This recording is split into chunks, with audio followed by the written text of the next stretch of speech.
ಅಂಗಡಿಯಲ್ಲಿ ಜೀತ ಪದ್ಧತಿ ರದ್ದತಿ ದಿನಾಚರಣೆ ಹಮ್ಮಿಕೊಳ್ಳಲಾಯಿತು. ನ್ಯಾಯಾಂಗ ಇಲಾಖೆ, ಕಾನೂನು ಸೇವಾ ಸಮಿತಿ, ಕಾರ್ಮಿಕ ಇಲಾಖೆ, ತಾಲೂಕು ಆಡಳಿತ ಹಾಗೂ ವಿವಿಧ ಇಲಾಖೆಗಳ ಸಹಯೋಗದೊಂದಿಗೆ ಕಾರ್ಯಕ್ರಮವನ್ನು ಹಮ್ಮಿಕೊಳ್ಳಲಾಗಿತ್ತು. ಇನ್ನು ನ್ಯಾಯಾಲಯದ ಆವರಣದಲ್ಲಿ ಹಿರಿಯ ಶ್ರೇಣಿ ನ್ಯಾಯಾಧೀಶರಾದ ಮಹಾಲಕ್ಷ್ಮಿರವರು ಹಸಿರು ನಿಶಾನೆಯ ತೋರಿ ಜಾಗೃತಿ ಜಾಥಾಕ್ಕೆ ಚಾಲನೆ ನೀಡಿದರು. ನ್ಯಾಯಾಲಯ ಇಲಾಖೆಯ ಶಿರಸ್ತುದಾರರಾದ ನಾಗರಾಜರವರು ಜೀತ ಪದ್ಧತಿ ರದ್ದತಿ ಕುರಿತು ಸಂಕಲ್ಪ ತೋಡುವ ಪ್ರಮಾಣ ವಚನವನ್ನು ಬೋಧಿಸಿದರು. ಈ ಕಾರ್ಯಕ್ರಮ ಹಮ್ಮಿಕೊಂಡಿರೋದು ತಮಗೆಲ್ಲರಿಗೂ ಈಗ ನಮ್ಮ ಎಲ್ಲಾ ಅಧಿಕಾರಿಗಳು ತಿಳಿದ ಹಾಗೆ ಯಾರೂ ಸಹ ಒಬ್ಬರ ಅಡಿಯಲ್ಲಿ ಜೀವನ ಮಾಡಬಾರದು ಅನ್ನೋದು ಬಹು ಮುಖ್ಯವಾಗಿರ್ತದೆ.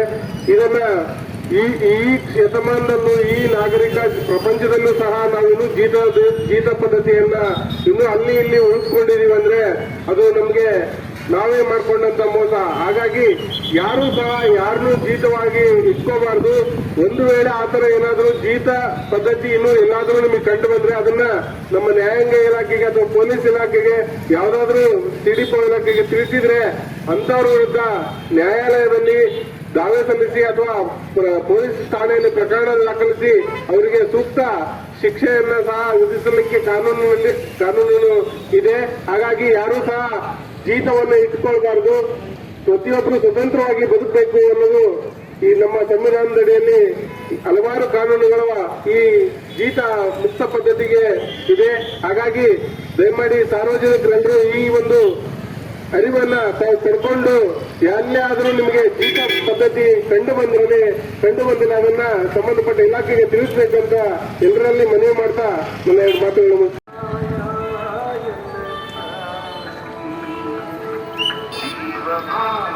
ದೇಶ ಭಾರತ ಕಾಯ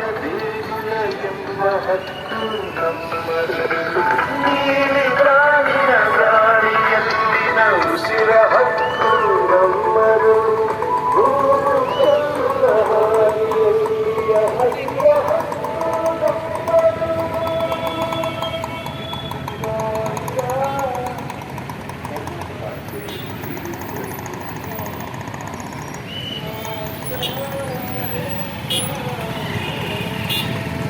ಸಿದ್ಧಾಂತ ಅಂತೇಳಿ ನಾವು ಕಾನೂನಿನ ಅಡಿಯಲ್ಲಿ ಕರಿಪಡ್ತೇವೆ. ಅದೇ ರೀತಿಯಾಗಿ ಈ ಸಿದ್ಧಾಂತದ ಅಡಿಯಲ್ಲಿ ಪ್ರತಿಯೊಂದು ಕಾನೂನುಗಳು ಕೂಡ ಒಂದು ಹುಟ್ಟಿರ್ತಕ್ಕಂಥದ್ದನ್ನ ನಾವು ಕಾಣಬೇಕಾಗಿದೆ. ಈ ಒಂದು ಜೀತ ಪದ್ಧತಿ ಅಂದ್ರೆ ತಮ್ಮೆಲ್ಲರಿಗೆ ತಿಳಿದಿರ್ಬೋದು. ಈ ಒಂದು ಇಂದಿನ ಕಾಲದಲ್ಲಿ ಈ ಉಳಿಗಮನ ಪದ್ಧತಿ ಮತ್ತು ಜಮೀನ್ದಾರ ಪದ್ಧತಿ ಅಂತಕ್ಕಂಥವು ನಾವು ಇತಿಹಾಸದಲ್ಲಿ ರೂಢಿಯಲ್ಲಿ ಕಾಣ್ತಾ ಇದ್ದೀವಿ.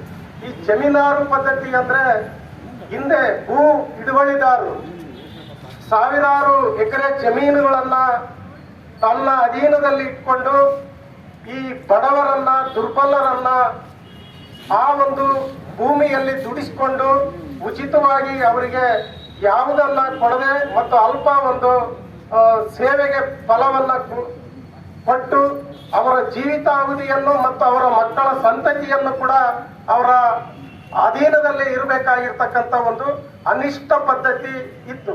ಈಗಿನ ವಾತಾವರಣದಲ್ಲಿ ನಾವು ಪ್ರಜಾಪ್ರಭುತ್ವ, ಒಂದು ರಾಷ್ಟ್ರ, ಒಂದು ಸಮಾನತೆಯ ದೃಷ್ಟಿಯಿಂದ ಸಂವಿಧಾನವನ್ನ ನಾವು ರಚಿಸಿಕೊಂಡು ಇವತ್ತು ಆಡಳಿತದಲ್ಲಿ ನಾವಿದ್ದೇವೆ. ಸ್ಪಷ್ಟವಾಗಿ ಸಂವಿಧಾನದ ಆರ್ಟಿಕಲ್ 17 ಮತ್ತು 23, 24 ಇವತ್ತು ಇಂಥ ಜೀತ ನಿರ್ಮೂಲನಾ ಪದ್ಧತಿ, ಜೀತ ದಾಳು ಪದ್ಧತಿಯನ್ನು ಸಂಪೂರ್ಣವಾಗಿ ತೆಗೆದುಹಾಕಬೇಕು. ಮಾನವ ಕಳ್ಳ ಸಾಗಣೆಯನ್ನ ತೆಗೆದುಹಾಕಬೇಕು.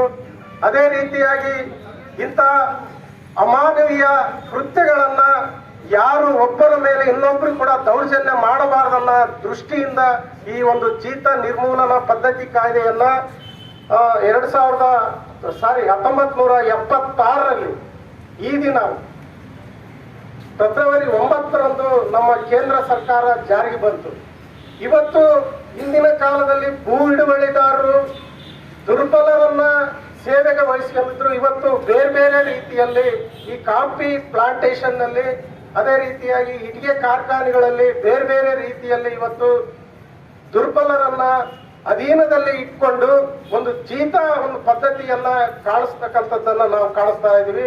ಇವತ್ತು ಇಂತಹ ಪದ್ಧತಿಯನ್ನ ನಾವೆಲ್ಲರೂ ಕೂಡ ಈ ಕಾನೂನಿನಲ್ಲಿ ಎಲ್ಲರೂ ಸಮಾನರು ಎಲ್ಲರಿಗೂ ಕೂಡ ಬದುಕ್ತಕ್ಕಂಥ ಹಕ್ಕು ಇದೆ. ಅವ್ರ ಹಕ್ಕನ್ನ ಯಾರು ಕಸ್ಕೊಳ್ಬಾರ್ದು ಅಂತಕ್ಕಂಥ ಒಂದು ನಿಟ್ಟಿನಲ್ಲಿ ಇವತ್ತು ನಾವು ಸಾರ್ವಜನಿಕರಿಗೆ ಒಂದು ತಿಳುವಳಿಕೆಯ ಜಾಥವನ್ನ ಮಾಡಬೇಕು, ಅವರಿಗೆ ಅವೇರ್ನೆಸ್ ಬರಬೇಕಂತ ಹೇಳಿ ಈ ಕಾರ್ಯಕ್ರಮವನ್ನ ಹಮ್ಮಿಕೊಂಡಿದ್ವಿ. ತಮ್ಮೆಲ್ಲ